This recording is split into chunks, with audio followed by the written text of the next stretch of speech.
इन्होंने जो है वो बहुत ज्यादा मेहनत की है, जिसकी वजह से इनका ओबीसी कैटेगरी में इनका सिलेक्शन हुआ है। अभी हम जानते हैं इनसे कि क्या इनका रिस्पॉन्स रहा था और किस तरीके से स्ट्रेटजी इन लोगों ने यूज की जिस वजह से इनका सिलेक्शन हुआ। सबसे पहले तो आप अपना नाम बता दीजिए कि परिचय आपका क्या है। सर मेरा नाम राघव यादव है जी। मैं जिला मैनपुरी का रहने वाला हूँ। ठीक है। और मैंने यहीं पे स्टडी की है ऑफलाइन। जी। सर से जानकारी देगा।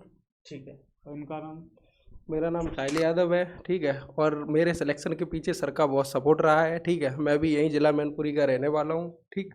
और आप बताओ, जो स्ट्रेटजी आपने यूज की थी, क्या क्या मतलब जो है वो आपने तैयारी के दौरान चीजों को एनालिसिस किया था, जैसे कि प्रैक्टिस सेट सर जैसा कि आपने हमें बताया था कि प्रीवियस ईयर जी के पेपर और जो आपने जो हमको नोट्स दिए थे जी, उसको मैंने अच्छी तरह से तैयारी की थी उसको और मोक अच्छी तरीके, हाँ, और जो मोक है सबसे ज़्यादा हमने मोक पे फोकस किया था। ठीक। ये तो बात हो जाती है कि तैयारी की बात क्या है कि मोक लगाना और एक सही तरीके से सही डायरेक्शन में आप लोगों को तैयारी करना, किस तरीके से वो एक कहीं ना कहीं सोच समझ के सारी की सारी रणनीति बनाई जाती है एग्जाम क्वालिफाई करने के लिए, और कहीं ना कहीं इन लोगों ने बनाई भी है। लेकिन अगर हम इस चीज को लेके बात करते हैं, ठीक है, इस चीज को अगर हम बात कर लें आपके सामने कि इनका बैकग्राउंड क्या है, अगर इसको आप जानेंगे तो कहीं ना कहीं आपको भी लगेगा कि आप लोगों के लिए भी बहुत ज्यादा ये चीजें मुश्किल नहीं है। अब मैं उनसे कहूंगा कि आप अपने जो है वो बैकग्राउंड के बारे में बताइए, क्या आपने मेहनत की है यहां तक पहुंचने के लिए। सबसे पहले तो मैं अपने सभी भाइयों को बताना चाहूँगा, मैं गांव से बिलोंग करता हूँ।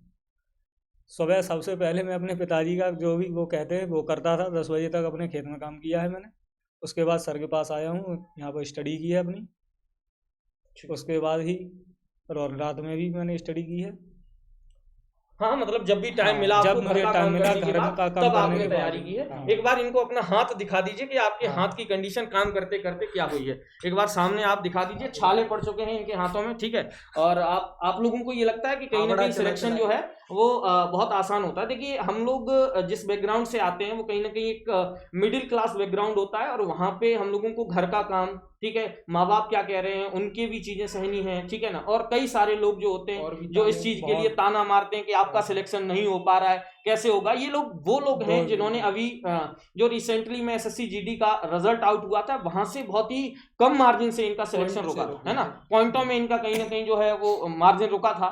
लेकिन अब फाइनली जो है वो इनको अब वर्दी मिलने वाली है। अभी मेडिकल की प्रोसेस जो है वो इनकी बाकी है, और मैं भी अपेक्षा करूंगा कि मेडिकल इनका बहुत अच्छा होगा और फाइनल ये जो है वो वर्दी पहनेंगे। चूंकि आज फाइनल रिजल्ट यहाँ पे जो है वो आ चुका है। मेरी यही शुभकामना है कि इनका भविष्य उज्जवल हो, और इसी तरीके से कहीं ना कहीं ये लोग भी लोगों का मार्गदर्शन कर सके, ताकि और भी लोग इनसे सीख के चीजें जो है वो इंप्लीमेंट कर सकें, और कहीं ना कहीं उनका जो सिलेक्शन है उस प्रोसेस में वो आगे बढ़ सके, ठीक है। तो अब आप सभी लोगों ने इनके बारे में जाना, ऐसे कई सारे लोग हैं जिनका सिलेक्शन हुआ है। हम धीरे धीरे आप लोगों से मिलाते रहेंगे, ठीक है बच्चे। तो हम आपको नेक्स्ट सेशन में मिलेंगे, तब तक के लिए जय हिंद, जय भारत। हाँ बताइए। सर का एक बात ये और कहना चाह रहे हैं हम, जैसे सर का योगदान हमारे सिलेक्शन के पीछे बहुत रहा है, ठीक है, बहुत सपोर्ट रहा है। सर ने हमें प्रीवियस ईयर से लेके और बहुत हमें गाइडेंस दी है, और इससे और बस यही है।